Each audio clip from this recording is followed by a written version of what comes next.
बिस्मिल्लाहिर्रहमानिर्रहीम, अस्सलाम वालेकुम नाज़रीन, आप देख रहे हैं 92.8 विद सादिया अफसाल। नाज़रीन, 3 मार्च को पाकिस्तान में सेनेट के इंतखाबात होने जा रहे हैं। 4 ऐसे उम्मीदवार हैं जो कि बिला मुकाबला मुंतखब हो गए हैं। टेक्नोक्रेट्स की सीट पे PTI के जो हैं वो अली ज़फ़र एडवोकेट वो बिला मुकाबला मुंतखब हुए हैं, और आज़म नज़ीर तारड़ जिनको नून लीग ने टिकट दिया था वो भी टेक्नोक्रेट की सीट पर बिला मुकाबला मुंतखब हो गए हैं। ख़वातीन की हम बात करें तो नून लीग की सादिया अब्बासी और PTI की डॉक्टर ज़रक़ा दोनों ही अनअपोज्ड इलेक्ट हो गई हैं। तो ये 4 लोग तो हमारे सामने आ गए हैं। अब सेनेट इंतखाबात के हवाले से ओपन या सीक्रेट बैलेट के मामले को लेकर सुप्रीम कोर्ट में सदारती रेफरेंस की तकरीबन रोज़ाना की ही बुनियाद पर समाअत हो भी रही है, वहाँ पर दलाइल चल रहे हैं। आज वज़ीर आज़म इमरान खान ने यह भी कहा है कि अपोजिशन के लोग हमारे लोगों को सेनेट इंतखाबात में ख़रीद रहे हैं, ख़रीदना चाहते हैं, और ये जो उनके मुताबिक जिस तरह उन्होंने बात की वो कहते हैं कि जी एक मंडी लगी हुई है सियासतदानों को ख़रीदने की, और अपोजिशन के लोग ये काम हमारे लोगों के साथ और हमारे इत्तेहादियों के साथ कर रहे हैं। इस्लामाबाद के इलेक्शन की बात करें जहाँ से हफीज़ शेख साहब PTI के उम्मीदवार हैं, उनको जताने के लिए, इस्लामाबाद से मुंतखब कराने के लिए बकौल वज़ीर इत्तलात शिबली फराज जहांगीर तरीन साहब की खिदमात जो हैं वो भी हासिल कर ली गई हैं। तो क्या कोई मुश्किल नज़र आ रही है इस्लामाबाद से पाकिस्तान तहरीक इंसाफ को? उनके हालांकि इत्तेहादियों के साथ एक बड़ी तादाद उनके पास है, मेजॉरिटी उनके पास है, अपोजिशन के नंबर कम हैं, तो फिर जहांगीर तरीन साहब की खिदमात क्यों हासिल की गई, इस पर भी बात करेंगे। लेकिन आज प्रोग्राम का आगाज़ हम करेंगे जो कि वफाकी और सूबाई नशस्तों के लिए, असम्बली की नशस्तों के लिए हमने ज़िमनी इंतखाबात देखे हैं, और डस्का में तो इंतहाई अफसोसनाक सूरत हाल थी जहाँ पे खूनी इंतखाबात जो होना शुरू हो गए। ये फायरिंग हुई बाकायदा तौर पे, 8 अफराद वहाँ पर ज़ख्मी हुए हैं और 2 लोग जो हैं वो जाम भाग हुए हैं। चारों हलकों का ज़रा पहले आपको बताएं कि कहाँ कहाँ इंतखाबात थे। इस वक्त जो है वो गिनती जारी है। NA 75 डस्का जहाँ से ये नशिस्त खाली हुई थी पाकिस्तान मुस्लिम नून के MNA इफ्तिखारुल हसन शाह के इंतकाल के बाद, यहाँ पे उनकी साहबजादी नून लीग की उम्मीदवार हैं सैयदा नौशीन इफ्तिखार, और PTI के उम्मीदवार हैं अली असजद मलही। एक बड़ा सख्त कांटेदार मुकाबला इन दोनों के दरमियान एक्सपेक्टेड था, और आज उसके जो वायलेंस तशद्दुद जो कारकुनान की पुलिस के साथ हाथापाई हुई वो भी मनाजिर हमने देखे। दूसरा हल्का है PP 51 वज़ीराबाद। ये नशिस्त जो थी नून लीग के शौकत मंजूर चीमा के इंतकाल के बाद खाली हुई थी। उनकी अहलिया को तलत महमूद को यहाँ से नून लीग ने टिकट दिया, और PTI ने चौधरी मोहम्मद यूसुफ को यहाँ से मैदान में उतारा। फिर तीसरा जो यहाँ जहाँ आज ज़िमनी इंतखाब हुआ है वो है NA 45 ज़िला कुरम, जहाँ ये नशिस्त जो है JUIF के रुकन कौमी असम्बली मुनीर खान और अगज़ई के इंतकाल के बाद खाली हुई थी, और PTI के फ़खर ज़मान बंगश यहाँ से उम्मीदवार हैं, और JUI के जमील खान, और इन दोनों में सख्त मुकाबला एक्सपेक्टेड था।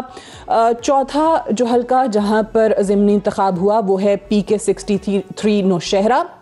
ये तहरीक इंसाफ के सूबाई वज़ीर मियाँ जमशेदुद्दीन काका खेल के इंतकाल के बाद खाली हुई थी, और यहाँ से नून लीग के मियाँ इख्तियार वली ख़ान PDM के मुश्तरका उम्मीदवार रहे, और तहरीक इंसाफ के मियाँ उमर काका खेल मैदान में रहे। ये मुकाबला था इन दोनों के दरमियान। यहाँ पर रिज़ल्ट ऑब्वियसली हमारे सामने आ जाएंगे। कुछ गैर सरकारी नताइज जो हैं वो सामने आना शुरू हो भी गए हैं कुछ पोलिंग स्टेशंस के। लेकिन सबसे पहले तो ऑब्वियसली डस्का के हवाले से हम बात करेंगे कि क्यों सूरत हाल इस हद तक पहुँची, इस नहज तक पहुँची कि वहाँ पर फायरिंग हुई, लोग ज़ख्मी हुए, और ये खूनी इंतखाब वहाँ पर हमने देखा जहाँ 2 लोग जान की बाजी हार गए, 2 अफराद ज़ख्मी हुए। बड़ा ही अफसोसनाक वहाँ पे ये सारा मरहला था। मेहमानों का पहले आपसे हम तारुफ करवा दें। सेनेटर मोहसिन अजीज़ साहब हमारे साथ मौजूद हैं, सीनियर रहनुमा हैं PTI के। बहुत शुक्रिया आपका प्रोग्राम में ज्वाइन करने के लिए। सेनेटर आजिज़ धामरा साहब हमारे साथ मौजूद हैं, पाकिस्तान पीपल्स पार्टी के रहनुमा, आपका भी बेहद शुक्रिया। और आज़म नज़ीर तारर साहब, जिनके हवाले से हमने प्रोग्राम के आगाज़ में ही आपको बताया, हमारे साथ मौजूद हैं, जो कि अभी PMLN के तरफ से टेक्नोक्रेट की सीट पर अनअपोज्ड इलेक्ट हुए हैं। सेनेटर साहब, आपको बहुत मुबारक हो हमारी तरफ से। सेनेट में भी होप कि एक बड़ा अच्छा आपकी सूरत में एक इजाफा भी हुआ है। पहले तो ज़रा आज़म नज़ीर तारर साहब, आप ही से ज़रा आगाज़ कर लेते हैं। ये जो आज हमने ज़िमनी इंतखाबात का माहौल देखा और ख़ुसूसी तौर पे जो डस्का में सूरत हाल रही, और उसके बाद एक अलग कहानी है कि कैसे हमारे हारने वाले जो मेंबरान हैं या हारने वाली जमातें जो हैं वो धांधली का शोर भी मचाती हैं। और पाकिस्तान की अनफॉर्चुनेटली एक बड़े लंबे अरसे की हिस्ट्री यही रही है हमारे हर इंतखाबात के बाद। ये जो आज डस्का में हुआ है, क्या आप समझते हैं कि जो पहले माजी में इंतखाबात रहे जहां पर फ़ौज तैनात की जाती थी, जिस पर आपकी जमात, दीगर जमातें एतराज़ात किया करती थी, अगर वो होता, क्योंकि आज जो है कहीं पर भी फ़ौज तैनात नहीं की गई थी क्योंकि उस पर एतराज़ात अपोजिशन की जमातों की तरफ से उठाए गए थे, और सिर्फ सिविल एडमिनिस्ट्रेशन के अंडर जब ऐसे इंतखाबात होते हैं तो आप उसमें बेज़ाब्तगियाँ भी देखते हैं, आप उसमें फिर वायलेंस के ऐसे वाक़यात भी देखते हैं। आपका क्या इस पर एनालिसिस है? जी, बहुत शुक्रिया सादिया। पहली बात तो ये है कि डस्का में जो इंतखाबात में ये सारी शिकायत हैं, ये आज की नहीं हैं। आपको याद पड़ता होगा, ये प्रेस मीडिया में भी चीज़ें आई आज से 10 दिन पहले, और उससे तकरीबन फिर 10-15 दिन पहले 2 दफ़ा इलेक्शन कमीशन में कैंडिडेट और उसके सपोर्टर्स की तरफ से इलेक्शन कमीशन को अप्रोच किया गया कि वहाँ पे इस तरह के पुलिस अफसरान तैनात किए गए इन वायलेशन ऑफ पॉलिसी। आपको ये तो याद होगा कि जब इलेक्शन कहीं पे अनाउंस होता है, जनरल या ज़िमनी, तो उसमें फिर तकर्रर तबादले जो हैं वो रोक दिए जाते हैं और उन्हें मशरूत कर दिया जाता है इलेक्शन कमीशन की इजाज़त के साथ। तो वहाँ पे एक बहुत ज़्यादा मुतनाज़ DSP को तैनात किया गया डस्का में, और वो मौजूदा DSP थे उनको जबरी रुखसत पे भेजा गया। फिर इलेक्शन कमीशन ने इंटरवीन किया और उन्हें हटवाया, लेकिन 4 दिन पहले उसी DSP को एक्टिंग चार्ज पे SPCIA सियालकोट लगा के इनडायरेक्टली डस्का दोबारा उसी जुल्फकार विर्क के कब्जा में दे दिया गया। तो ये एक्सपेक्टेड था कि वो जिस तरह से चीज़ों को कंट्रोल करने की कोशिश कर रहे थे, ये वायलेंस जो है ये वो रियासती इदारों की माँ पे हो रही थी। ख़ास तौर पे जो महकमा पुलिस है को ज़्यादा ओवर एफिशिएंट था यहाँ पे। हमारे इदारों को अब समझना है कि उन्होंने मैच्योरिटी दिखानी है, उन्होंने रियासत की मुलाजमत करनी है, हुकूमत की मुलाजमत नहीं करनी जो सरकारी मुलाजमीन है। और यही हमारे कायदे आजम ने अपने फरमान में कहा था कि खुदारा आप रियासत के लॉयल बने, रियासत पाकिस्तान की नौकरी करें, ना कि हुकूमत वक्त की करें। ज़िमनी में तो फौज कभी तैनात नहीं हुई क्योंकि वाफर मिकदार में पुलिस फोर्स और दूसरी जो इंतजामी एजेंसियां वो मौजूद रहती हैं, लेकिन अगर वो हिस्सा बन जाएंगी, वो धड़ा बन जाएंगी सरकार का, आज भी जब पुलिस के कंट्रोल से मामला बाहर हुआ तो फिर रेंजर्स को बुला लिया गया। लेकिन अनफॉर्चुनेट बात यह है जो आप कह रहे हैं, माजी में भी हमने यही चीज़ें सेनेटर मोहसिन अजीज़ साहब आप लोगों की जमात से भी सुनी। आज ये जो आज़म नज़ीर साहब बता रहे हैं कि ऑब्वियसली उस टाइम पे फिर तैनातियाँ या तबादले वो रोक दिए जाते हैं, लेकिन हुआ नहीं कि सरकारी रियासती इदारे जो हैं वो फिर एक हुकूमत की ईमा पर तमाम कार्रवाइयाँ कर रहे होते हैं, या जिस तरह हम सुनते आए हर इंतखाबात में कि जी सरकारी मशीनरी ओपोनेंट्स के खिलाफ इस्तेमाल की गई। सो आज भी हमें यही कुछ सुनने को मिल रहा है। तो फिर चेंज कहां है, तब्दीली कहां है? देखिए, बात यह है कि हमें तो सबसे पहले ऐसे रवैयों की न सिर्फ मजम्मत करनी चाहिए बल्कि इनकी रोकथाम के लिए हमें इकदाम भी करने चाहिए और सख्त से सख्त इकदाम करने चाहिए, इसकी जरूरत है। लेकिन मैं यहाँ ये कहता चलूँ कि ये जो अखलाकियात और ये जो हमारे हालात हैं और इसकी तनज़ली बड़ी मुद्दत से हमें देखने में नजर आ रही है कि हम पिछले 20, 25, 30 सालों से देख रहे हैं कि हर शोबे जिंदगी में इखलाक से नीचे हम गिर रहे हैं और गुंडागर्दी जो है एक हमारा वतीरा बन गया है। एंड जो है पावर जो है माइट इज राइट का जो है तरीका बन गया है। इसी तरीके से आप देखें कि ये जो इस्लामाबाद हाई कोर्ट में हुआ है, ये क्या है? ये गुंडागर्दी की एक मिसाल है, क्योंकि जो है ईवल को जो है वो क्या कहते हैं, nip the evil in the bud वाली काम नहीं हुआ। तो मुल्तान में ये किस्सा हुआ, लाहौर में हुआ और आज इस्लामाबाद में हुआ। लेकिन वहां का एक जो चीफ जस्टिस है और वहां की जो जस्टिस है, उन्होंने वहां खड़े होकर एक ऐसा डिसीजन दिया कि वो नजर आया कि जी हौसला मंदी के साथ उन्होंने एक फैसला दिया और वहां पे उसको रिस्ट्रेन किया। अदरवाइज वहां पे भी मुकमकाओ ये सिलसिला आगे चलता रहता। तो ये हमारे जो मुल्क है इसमें ये रवैये चलते आ रहे हैं। अब हमें देखना है कि जो मिसाल की बात है, कानून नाफिज करने वाले लोग हैं, जो कानून की बालादस्ती के लोग हैं, वही अगर लाकानूनियत करते हैं, वही अगर गैर कानूनी काम करते हैं, वही अगर तजावुजात करते हैं और उसके जो है उसको अगर रोका जाता है, तो वो गुंडागर्दी पर अगर उतर आते हैं, तो there has to be an institution, there has to be a system कि जहां पे इनको समझाया जाए, रोका जाए और ऐसे रवैयों की मज़म्मत की जाए। बट उसके लिए रिस्पॉन्सिबल आप किसको तस्वुर करते हैं? इस्लामाबाद की बात की, बिल्कुल गलत किया वो वकला, ऑब्वियसली उनके उस एक्शन की जितनी मजम्मत की जाए वो कम है। आज जो कुछ हुआ, क्योंकि यहाँ पर तो 2 लोग अपनी जानें गवा बैठे इस पूरे इलेक्शन के चक्कर में। एक आई थिंक PMLN का वर्कर बताया जा रहा है और एक कह रहे हैं कि PTI का वर्कर है। जी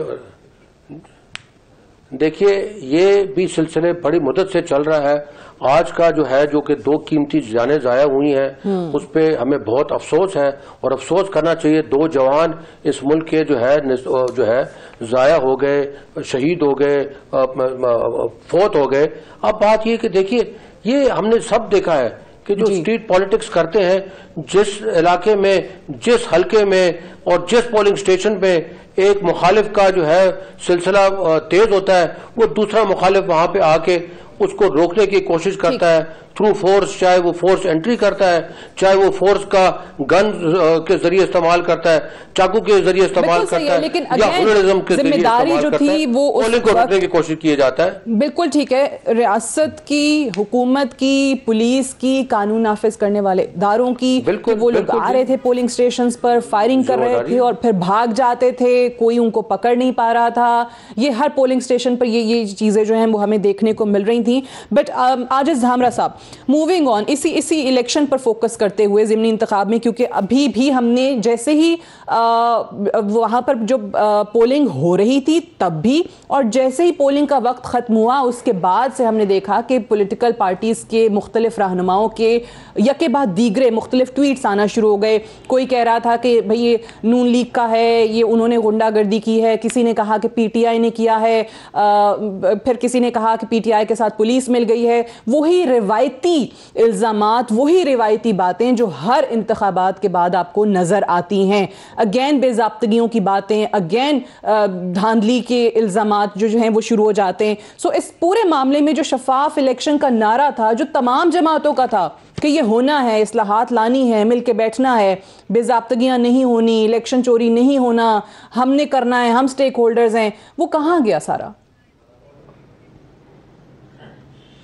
बिस्मिल्लाहिर्रहमानिर्रहीम। देखिए सादिया, पहली तो मैं उन फैमिली से इंतहाई हमदर्दी का इजहार करता हूं, मैं और मैं अपनी पार्टी की जानिब से, जिससे 2 कीमती जानें जो हैं वो चली गई। वो किसी के बेटे होंगे, किसी के बाप होंगे, किसी के भाई होंगे, किसी के खावंद होंगे। अल्लाह उन्हें जन्नत फिरदौस में जगह अता फरमाए। और ये हमारे रवैयों की अक्कासी करता है, न सिर्फ अफसोस का मकाम बल्कि शर्मिंदगी का मकाम है हम सब के लिए, ओवरऑल सोसाइटी के लिए। मेरे ख्याल में इस तमाम रिस्पांसिबिलिटी जो होती है, फिक्स होती है। 2 पॉलिटिकल पार्टीज आपस में लड़ती हैं, उनमें क्लैश भी होता है। कहां पर कारकुन संजीदा मिजाज के होते हैं, कहां कारकुन जो है वो बड़े इमोशनल होते हैं, और बाद औकात अपनी पुरानी अगर कोई रंजिश होती है तो वो भी लोग यहाँ जो है इलेक्शन के दौरान निकालने की कोशिश करते हैं। और ये इलेक्शन की डायनामिक्स होती है कि अगर एक पोलिंग पे कोई इस तरह का वाकया हो गया तो बेसिकली इलेक्शन का जो डे होता है, पोलिंग डे होता है, वो प्रोपेगेंडा डे होता है। इस तरह आप पूरे हल्के में ये बात चल जाती है कि फलां पार्टी ठप्पे लगा रही है, फलां पार्टी का फलां लीडर जो है वो ये कर रहा है, वो कर रहा है। मेरे ख्याल में 2 पार्टी आपस में आमने सामने होती है। ये काम बिलाखिर इलेक्शन कमीशन ऑफ पाकिस्तान का। आपने कहा कि इलेक्शन रिफॉर्म्स कहाँ गए, हम कह रहे हैं कि इलेक्शन रिफॉर्म्स अपनी जगह पे जरूर होने चाहिए, मगर जो कानून मौजूद है और ये responsibility election commission of Pakistan की है। मिसाल के तौर पर पंजाब में ये खबरें आ रही थी कि एक कैंडिडेट है जिसको वहां पर हुकूमती पार्टी की जो है वो सपोर्ट है, वो इलेक्शन कैंपेन में उसके साथ जो है वो गनमैन है सरेआम, और वो फायरिंगें कर रहे हैं, मगर कोई रोकने वाला नहीं, इलेक्शन कमीशन साइलेंट है। अभी आपके प्रोग्राम बात कर रहे हैं? मेरे भाई ने कहा साहब ने कि जी पीटीआई के कैंडिडेट की मैं बात कर रहा था ना, ये कंप्लेन मीडिया में आ रही थी, तो इलेक्शन कमीशन को पीटीआई के कैंडिडेट इलेक्शन कमीशन को अपना रोल प्ले करना चाहिए था। मैं मिसाल के तौर पर मैं जी पंजाब से ये खबरें आ रही है, पंजाब से ये खबरें आ रही है, उसपे सोशल मीडिया पे भी ये बात आई, टेलीविजन पे भी ये बातें आई, मगर मैं इलेक्शन अली असद मली साहब की बात कर रहे हैं, वो अलार्मिंग सिचुएशन में अली जी सादिया कोई 400 बंदा गिरफ्तार हुए, धाबरा साहब को मैं सपोर्ट करूं, और 400 बंदा गिरफ्तार हुआ है। ठीक ठीक ठीक, अच्छा ओके। अच्छा, दूसरी बात आपने देखा कि 2 दिन पहले जो है वो सिंध में ज़िमनी इंतखाब हुए, एक जगह पे बिल्कुल पीसफुल हुए सांगड़ में, और एक जगह पे भी ये सूरत हाल पैदा होने का खदशा था जो अभी आप जिक्र कर रही हैं, जिसकी वजह से कि एक पार्टी का रहनुमा जो एमपीए है उसके साथ असला है, वो गनमैन लेके आ रहा है, अब वो गो के इल्जाम लगा रहा है कि मेरे ऊपर फायरिंग हुई। अब ये अदालतों में चीज शामिल होगी, भाई आप अगर निहत्ते होते, आपकी गाड़ी के ऊपर हमला होता, तो आप मुखालिफ पार्टी को ये कह सकते थे कि देखें जी मैं निहत्ता हूं, मेरी गाड़ी में कोई जो है वो असला बरदार नहीं है, और देखें जी ये फलां पार्टी मुखालिफ पार्टी या चलो पीपुल्स पार्टी के लोगों ने हमला किया, डंडों से किया या फायरिंग किया।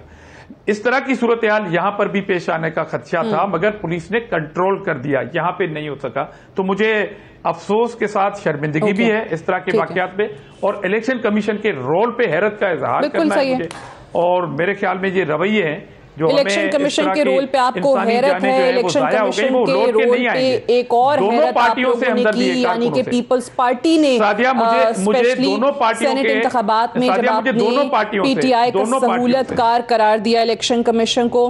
ठीक है, गॉट योर पॉइंट आजिज हमरा साहब। I have to go for a break से वापस आएंगे तो सेनेट इंतखाब वाले से भी बात करेंगे एक वक्फे के बाद।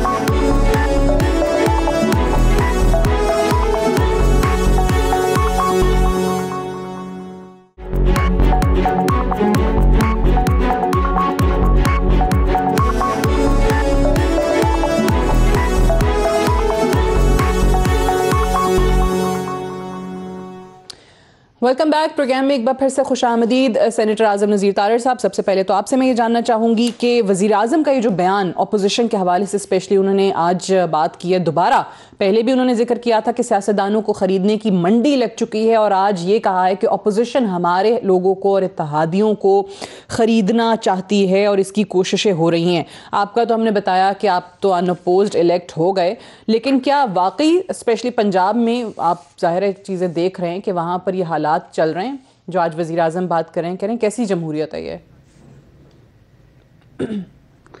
मेरे ख्याल में ये तजाद मुझे नज़र आ रहा है। पंजाब में ऐसी कोई चीज़ नहीं। पंजाब में अगर मंडियां लगनी होती तो मुस्लिम लीग नून ने टेक्नोक्रेट पे इवन कोई कवरिंग कैंडिडेट तक नहीं दिया। वो 2 सीटों पे बंदे खड़े करते, दोनों जीतने की कोशिश करती अपोजिशन। खवातीन पे उन्होंने एक अपनी कैंडिडेट जो कवरिंग थी सायरा अफजल साहिबा, उनको स्क्रूटनी के लिए नहीं भेजा।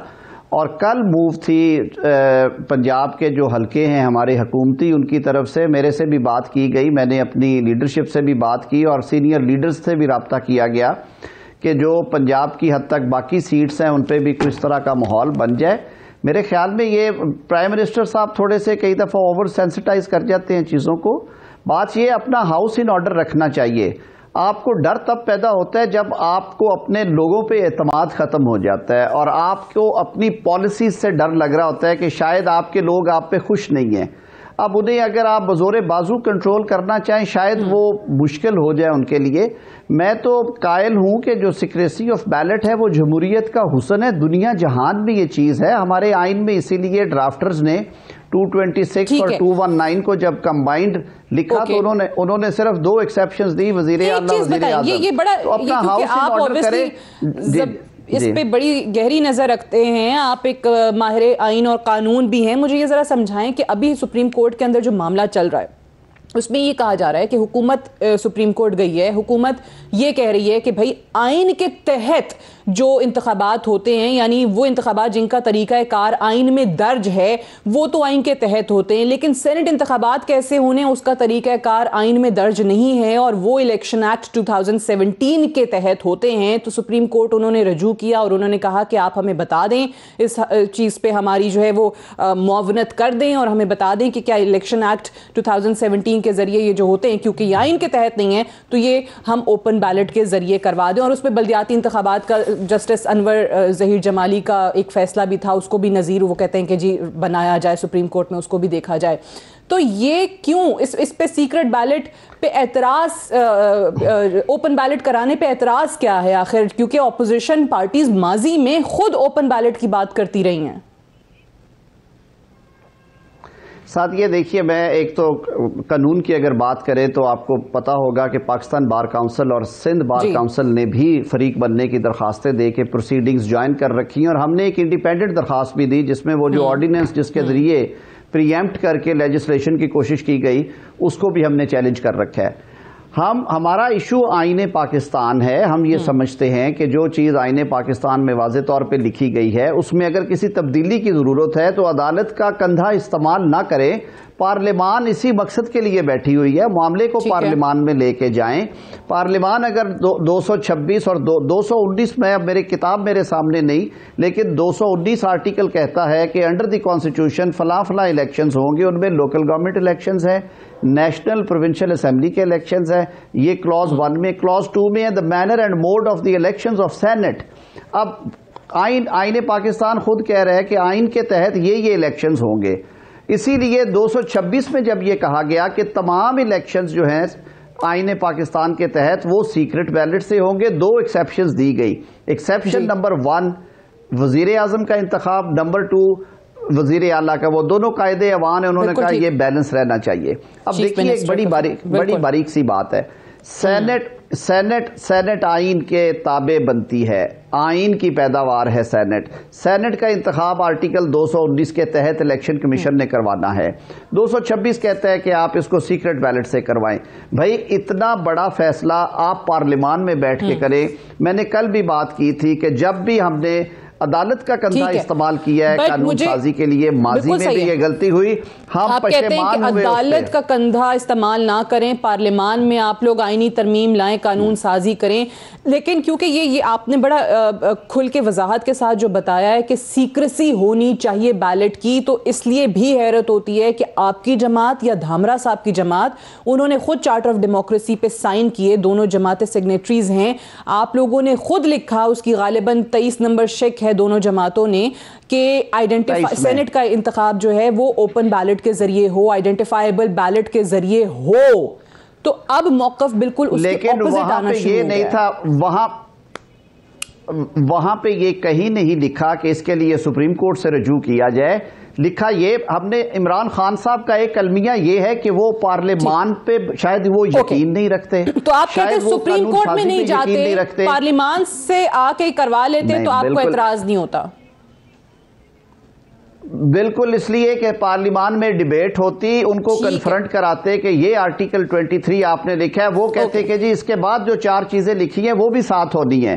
तो आप पार्लियामान की मौजूदगी में अदालत का कंधा क्यों इस्तेमाल करते हैं, अदालत को कंट्रोवर्शियल बनाते हैं? मोहसिन अजीज साहब, राइट, सेनेटर मोहसिन अजीज साहब, ये आजम नज़ीर तारिर साहब ने ये थोड़ा सा क्लैरिफाई इसको कर दिया। वो कहते हैं कि जी एतराज़ ये है कि अदालत का कंधा क्यों इस्तेमाल कर रहे हैं, पार्लियामान में लेकर आते, वहाँ पर कानून साजी होती, ज़ाहिर है ऑब्वियसली तमाम मुशावरत और बहस मुबाहिसे के बाद, तो फिर ये चीज़ हो सकती थी, क्योंकि अदालत का काम नहीं है, कानून साजी पार्लियामान का काम है।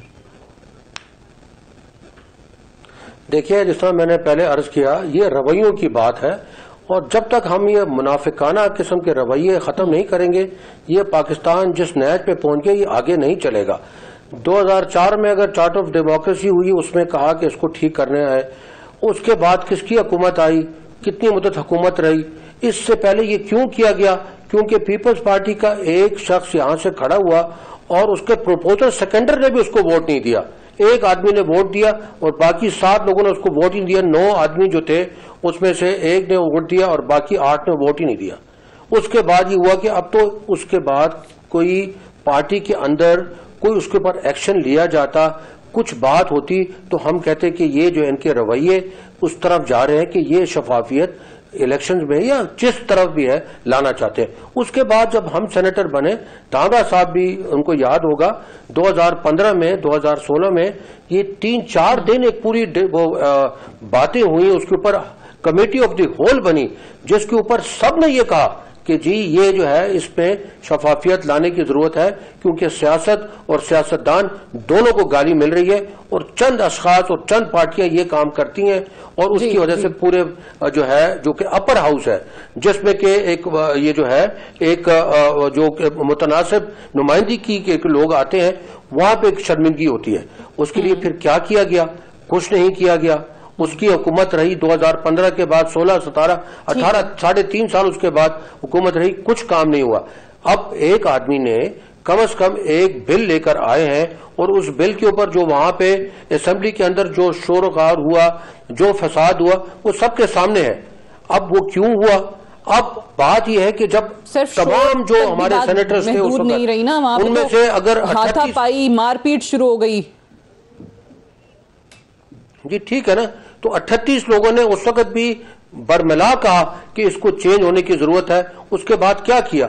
वो जो रिकमेंडेशन ऑफ द हाउस थी उसके ऊपर क्या एक्शन लिया गया और क्यों नहीं लिया गया? अब उसके बाद अगर आज हम ये बात कर रहे हैं, चाहे उसको करने की तशरीह की उसकी जरूरत है, लॉ की तशरीह की जरूरत है कि ये कितना जो है इसको सीक्रेसी है, कहां तक सीक्रेसी रखने की जरूरत है। तो मैं समझता हूं एक आदमी है जो कि इस चीज को खोलना चाहता है, उसकी आज 2.5 साल हुकूमत हुई है, बाकी दो पार्टियां तो जो है 30-30 साल और कितने कितने टेन्योर्स उन्होंने लिए हैं, उन्होंने इसके ऊपर सोचने की कहा जरूर है, लेकिन कहा कुछ है और किया कुछ है।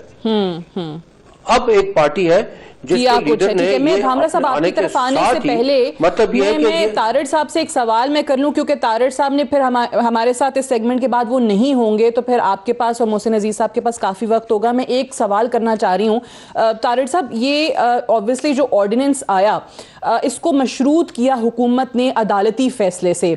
अब क्योंकि मेरी अंडरस्टैंडिंग ये थी कि अगर अदालत का फैसला तब तक नहीं आता है तो फिर सीक्रेट बैलेट के जरिए ही ये इंतखाबात हो जाएंगे। ऑर्डिनेंस ऑब्वियसली उसका फिर इतलाक उस पर नहीं होगा। लेकिन मेरे लास्ट वीक के मेरे प्रोग्राम में मैं मेंशन करना चाहूँगी, हुमायूं अख्तर खान साहब मौजूद थे, सरफराज बुगटी साहब जो कि खुद सेनेट के उम्मीदवार हैं। फिर हुमायूं अख्तर ने उसी प्रोग्राम के दौरान फवाद चौधरी को मैसेज करके पूछा, फवाद चौधरी ने उनको ये बताया, वो ये कहते हैं कि जी अगर अदालत का फैसला नहीं आता तो ऑर्डिनेंस के बाद ये ओपन बैलेट होगा। अगर इसके बाद अदालत का फैसला आ जाता है तो फिर देखेंगे कि जी वो सीक्रेट बैलेट की बात करते हैं या क्या करते हैं। सो ये थोड़ा प्लीज, क्योंकि आप लॉयर भी हैं, आप चीजें समझते भी, थोड़ा क्लैरिफाई कर दें। फवाद चौधरी, हुमायूं अख्तर खान, सरफराज बुगटी, तीनों ने ये कहा मेरे प्रोग्राम में। मैं अर्ज कर देता हूं, फवाद माशाल्लाह खुद कानून को समझते हैं, लेकिन शायद उनकी नज़र से नहीं गुजरा। देखिए, एक तो वो है प्रीएम्प्टिव है, सारा जगह जगह पे लिखा हुआ है कि provided it has been directed by honourable supreme court, it has been resolved opined by supreme court of Pakistan. दूसरी बात यह है कि इलेक्शन करवाना जिम्मेदारी है इलेक्शन कमीशन की। इलेक्शन कमीशन एक इंडिपेंडेंट इदारा होने के साथ साथ जिम्मेदार है इलेक्शन कराने के। उन्होंने 2 दफा जवाब दाखिल कराया है। आज फिर उन्होंने यही कहा है कि जो आज आईने पाकिस्तान है, हमारी तशरीह और हमारी अंडरस्टैंडिंग ये है कि यह सीक्रेट बैलेट होना है जब तक आईनी तरमीम नहीं होती। कैटेगोरिकल टर्म्स में चीफ इलेक्शन कमिश्नर ने पेश होकर सुप्रीम कोर्ट में 2 दफा कहा कि हमारी नजर में जब तक आर्टिकल 226 में मुनासिब तरमीम नहीं की जाती, इलेक्शन सीक्रेट बैलेट से होगा और वो सीक्रेट बैलेट से ही करवाने जा रहे हैं। वो जो एक सफे का ऑर्डिनेंस है, एक तो वो बिल्कुल एक अपनी तर्ज का वो पहली कानून साजी की कोशिश है, वो बिल्कुल प्रोवाइड नहीं करता कि सुप्रीम कोर्ट में आइन से बालातर होके किया जाए। और अगली बात यह है कि वो ऑर्डिनेंस भी अंडर चैलेंज है सुप्रीम कोर्ट ऑफ पाकिस्तान में। उसको पाकिस्तान बार काउंसिल ने, उसको पाकिस्तान पीपल्स पार्टी ने, और उसको सिविल सोसाइटी और सिंध हाईकोर्ट बार ने उसको भी चैलेंज कर रखा है। लेकिन उसने इन ऑपरेशन तब आना है जब सुप्रीम कोर्ट ये ओपिनियन दे दे कि ठीक है कानून साजी आप कर लें। अब वो फिर बाईपास किया गया है पार्लियामान को, पार्लियामान की मौजूदगी में ऑर्डिनेंस दिया गया, सिंपल मेजॉरिटी से ही होगा। बिल्कुल ठीक। Right, got your point Dhamra साहब। ये जो सेनेट के हवाले से हम बात करें, मोहसिन अजीज साहब ने कहा कि भाई चार्टर ऑफ डेमोक्रेसी पे तो आप लोगों ने साइन किए, लेकिन उसके बाद आपकी भी, नून लीग की भी हुकूमत रही, लेकिन कोई खातिर खा इक़दाम आप लोगों ने नहीं किया, कानून साजी भी नहीं की। जो आज वो कहते हैं कि जी इमरान खान साहब ने एक चीज़ को तब्दील करने की कोशिश की है तो आप लोग उसको अपोज कर रहे हैं। आपको याद हो गया वज़ीर आज़म का खुद का बयान ये आया कि हमारे पास मेजॉरिटी नहीं है पार्लियामान में 2/3 मेजॉरिटी कि हम कानून साजी कर सकें या तरमीम ला सकें, आईनी तरमीम, लेकिन ऑपोजिशन ज़रूर एक्सपोज हो जाएगी अलबत्ता जब मुखालफत करेगी इस बिल की। देखिए सादिया, मुझे तो हैरत होती है प्राइम मिनिस्टर साहब की मेंटलिटी अप्रोच पे कि वो किस तरह के बयानात देते हैं। और मेरे ख्याल में अब पीटीआई की जो सूरत हाल है ना, वो एक मेला होता है ना, बड़ा मजमा, उसमें अगर बच्चा कोई गुम हो जाता है तो वो रोता फिरता है और कोशिश करता है कि जहां उसको जो गली खाली मिले वो ढूंढता और रोता हुआ उसको ढूंढे अपने बड़ों को। इशू ये है कि कमेटी ऑफ होल का अभी बताया मोहसिन अजीज साहब ने, मेरे कुलीग रहे हैं, बिल्कुल मैं हाउस में था, मुझे याद है ये सारी चीजें।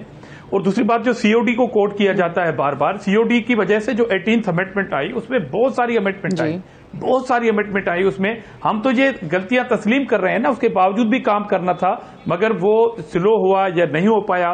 कम से कम उस सीओडी का फायदा आइन में अमेंडमेंट होने के बाद जरूर हुआ कि जो मैंडेट है 5 साल का वो पूरा हो रहा है कंटिन्यू 2 साल से।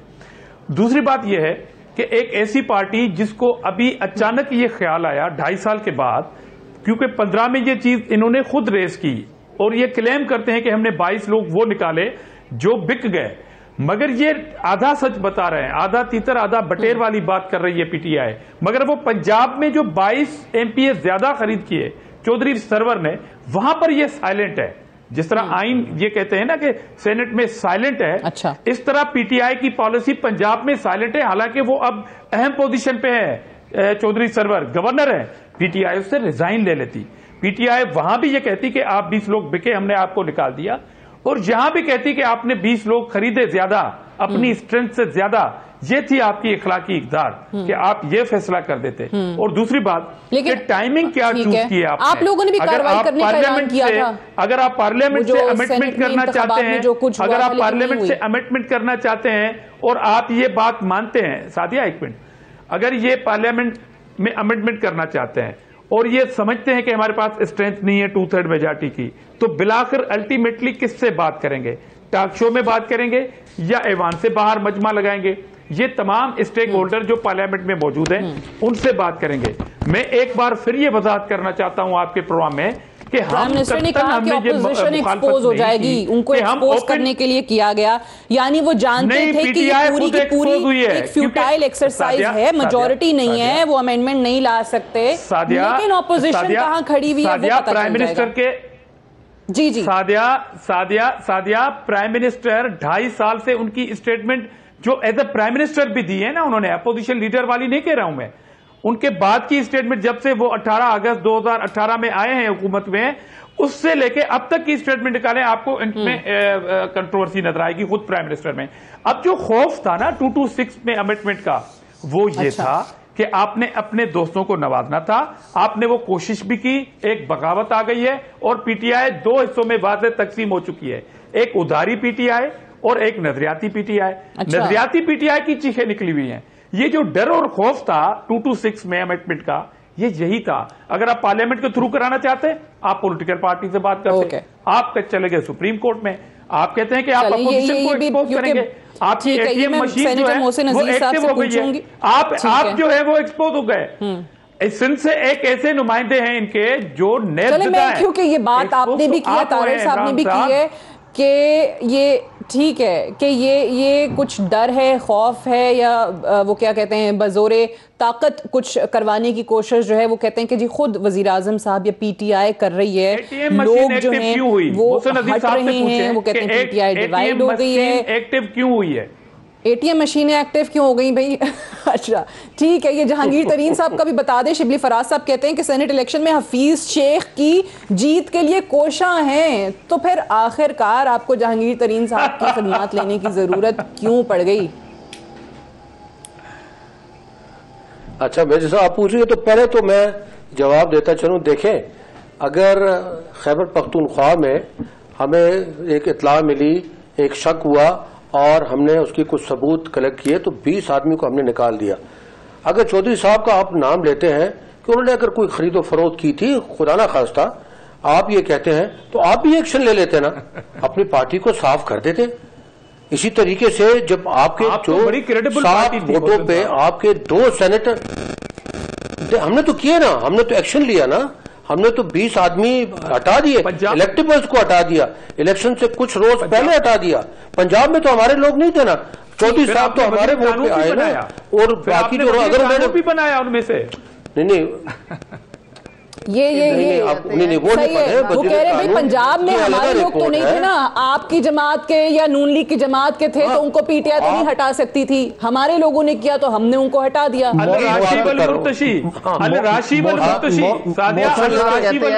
खरीदना, अगर वहां पर ये गुनाह हुआ है तो यहाँ आपने खुद किया तो ले लेते ना। दामरा भाई देखे बात पे नहीं बोल रहा था, आप भी थोड़ा सा मुझे मौका दे दें। आपने एक एतराज किया, मैंने उसको जवाब आपको दे दिया कि आपको तारिक साहब आपकी जानिब आती हूँ, मोहसिन अजीज साहब की बात मुकम्मल हो जाए। दामरा साहब सुन लें प्लीज सुन लें। मोहसिन अजीज साहब फरमाइए। जी। तो पहले चौधरी साहब का मैंने आपको जवाब दे दिया। फिर इसी तरीके से पेशावर में जब खैबर पख्तूनख्वा में 7 वोटों के साथ आपके 2 सेनेटर्स आए और 1 सेनेटर होते होते रह गया। यानी 7 वोटों में क्या कमाल थी कि उससे जो है, जो कि कम से कम जो इलेक्शन का था वो तकरीबन 18 से 19 वोट पे जो है 1 सेनेटर इलेक्ट होना था। तो 7 वोटों में इतने उसने अंडे दिए, इतने बचे दिए कि 2 हो गए और आखिर में 1 जो है वो रह गया। बात ये देखिए, ये जब तक मामलात पार्टी के अंदर से ठीक नहीं होंगे, ये मामलात आगे नहीं चलेंगे। अभी देखिए, जहां तक ये सेनेट के ये सवाल है, मैं तो बार बार ये कहता हूं, हमें कोई खाइफ होने की जरूरत नहीं है। हम इस वक्त सेंटर में बिल्कुल टाइट बैठे हुए हैं। हम इंशाल्लाह जो ये सूबा है खैबर पख्तूनख्वा, इसमें हमारी ओवरवेलमिंग मेजॉरिटी है। आपको रिजल्ट नजर आ जाएंगे। अगर ये डिसीजन कोर्ट का न भी आए कि उसको ओपन न भी किया जाए और ये खुफिया भी रहे, हमें कोई वो नहीं है, लेकिन हम ये चाहते थे और मेरा लीडर इमरान खान साहब ये चाहता था कि कम से कम अपने हाथों से जो नया पाकिस्तान है उसकी बुनियाद रखे, अपने उम्मीदवारों को वोट नहीं करेंगे।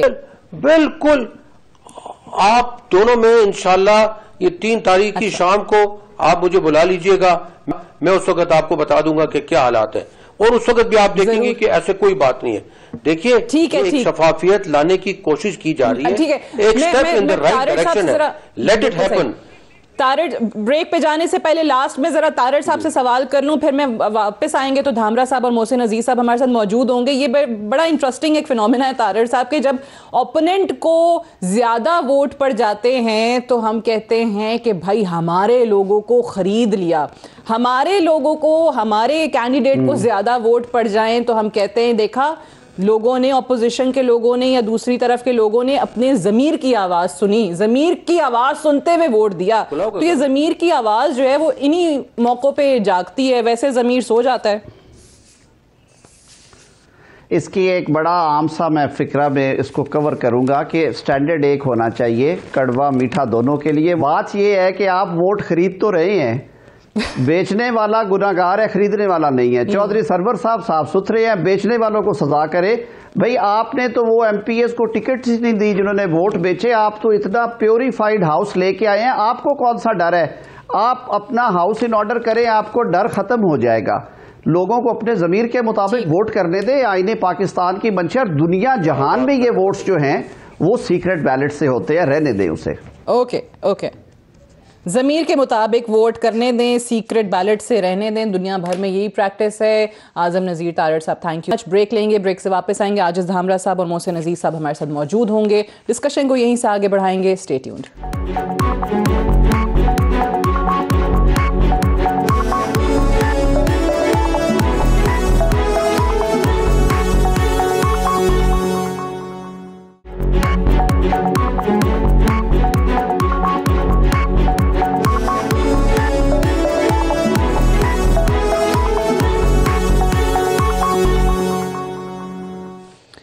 वेलकम बैक प्रोग्राम में एक बार फिर से खुशामदीद। आज इस हमरा से बड़ी इंटरेस्टिंग बात है, आप लोग अभी जो वजूहात पेश करते हैं कि सीक्रेट बैलेट होना चाहिए और ओपन बैलेट की मुखालफत करते हैं, तो उसमें थोड़ी कॉन्ट्रडिक्शन भी नज़र आती है।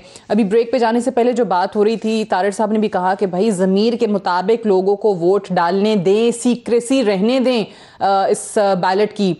तो फिर ये संजरानी साहब के इंतखाब में जो कुछ हुआ उस पर भी फिर यही माने ना हम कि लोगों ने ज़मीर के मुताबिक वोट दिया, तो फिर उस पर क्यों इतना वावेला था?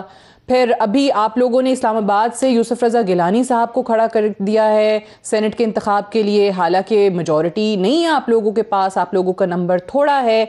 तो आपको लगता है कि शायद हुकूमती जो लोग हैं वो ज़मीर की आवाज़ सुनते हुए गिलानी साहब को वोट डाल देंगे? देखिए, दो चीजों का आपने हवाला दिया सादिया। नंबर वन के आपने कहा कि जो संजरानी साहब के खिलाफ जो वोट ऑफ नो कॉन्फिडेंस आया था उसमें वो शायद 14 जो सेनेटर्स थे उन्होंने ज़मीर की आवाज़ के मुताबिक सीक्रेट बैलेट में वोट दिया।